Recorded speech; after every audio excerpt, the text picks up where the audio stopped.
got chills up my spine. I've been saying for a long time about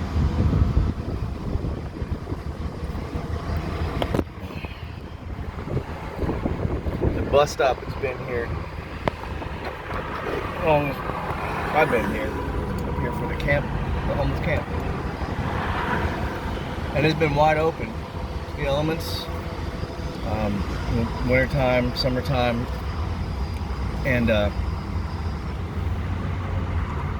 called a couple of times recently, the last couple of weeks, to request this.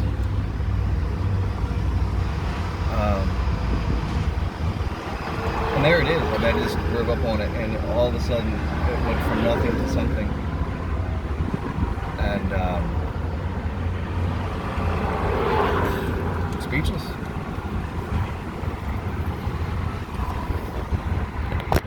When I was talking to the people on the other end, geez, there's even a trash can and a bench. And I was like, we've got disabled folks, and I didn't sell myself as being different from anybody. I said our, stop, we, us. And I don't know. I wonder if this has been in the works for a long time. If it's coincidence or what.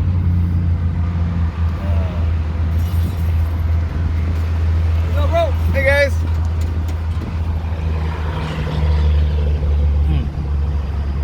But I want to stop, make a mention. And I really think something's important, but I think I've stumbled across an important thing to say. And, there's a buddy of mine. Excellent. Oh, I'm glad he's here. I'm trying to get this dude out of the heat and into air conditioning permanently.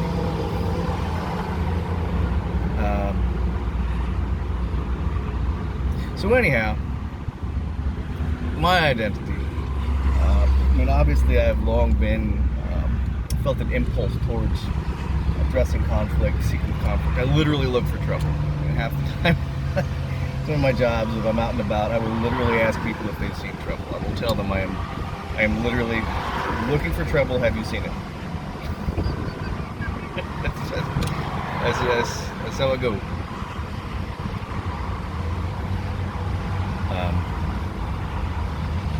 And for a while, I really had fun. A lot of years, training in the martial arts, training in combatives. But I had a hard time completely giving over to that identity, in as much as I still had so many questions, so much philosophy that I had to address, that I had to seek out. And for a little while, after I got to go to the wars,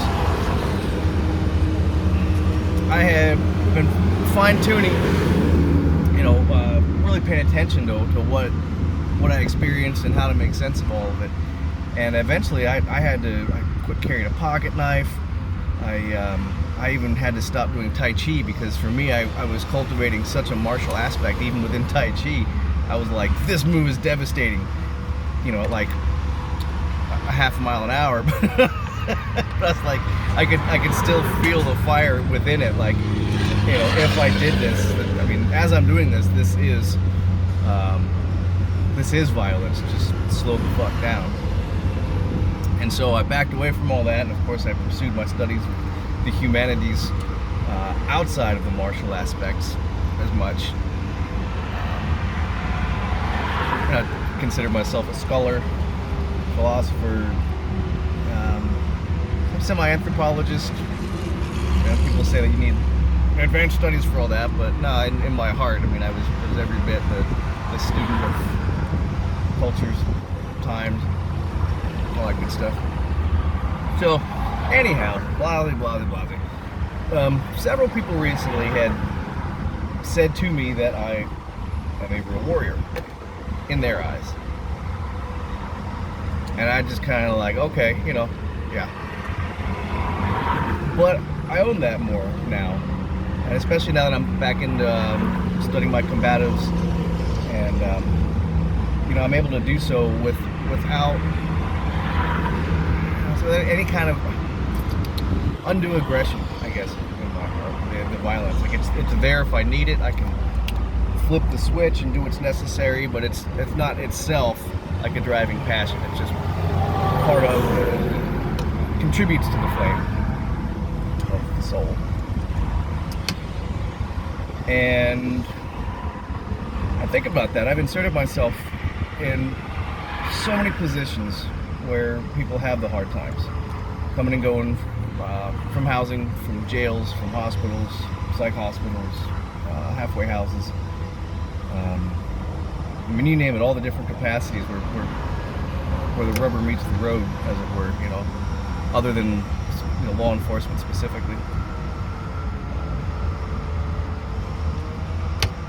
And that's made me entirely comfortable in those places. I know what they're about. I know my place in them. And so who I can be doesn't change when I carry myself in these different circumstances. And thinking about, I think there was this song that I was just listening to. And there's like an interview in there, and someone was talking about, I mean, of course, a lot of this hip hop, it comes out, the street cred is the foundation of it. There's a lot of art that the artists don't necessarily come from those places. And that's the nature of art. Artists represent all different levels of their interactivity and experience. I guess authenticity. But thinking about this summer out here, working with folks on the street, really up to my eyeballs the last couple of years doing this intentionally. And we've lost a lot of people. Been a lot of deaths. Had a number of people I know closely and personally, and people that I would call friends. Yeah, people are out here pretty regularly,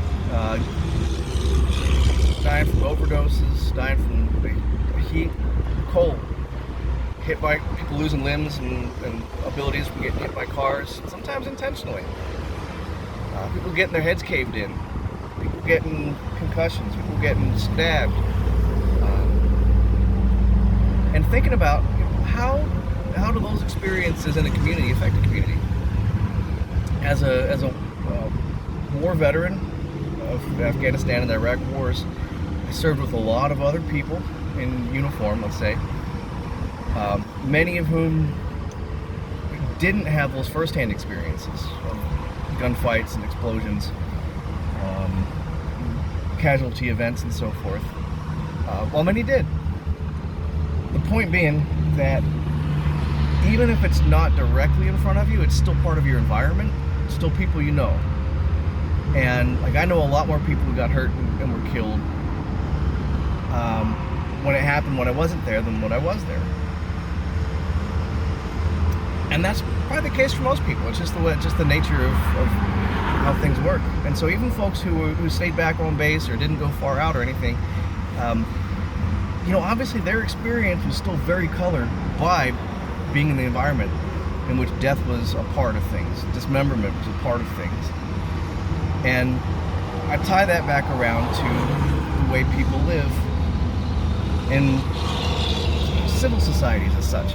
And when you have this massive difference in, say, longevity, folks who have more affluent, they very clearly have longer life expectancies. Their quality of life is better. They have less sickness when those resources are put to that stuff. Whereas folks who don't have resources, folks who have a hard time scrambling for food, for shelter, and for all these different things, and violence is a part of that. All of that. How can that petri dish not yield different results? And yet, all too frequently, we have people who are completely out of that environment trying to come in and legislate and solve the problems of those other environments.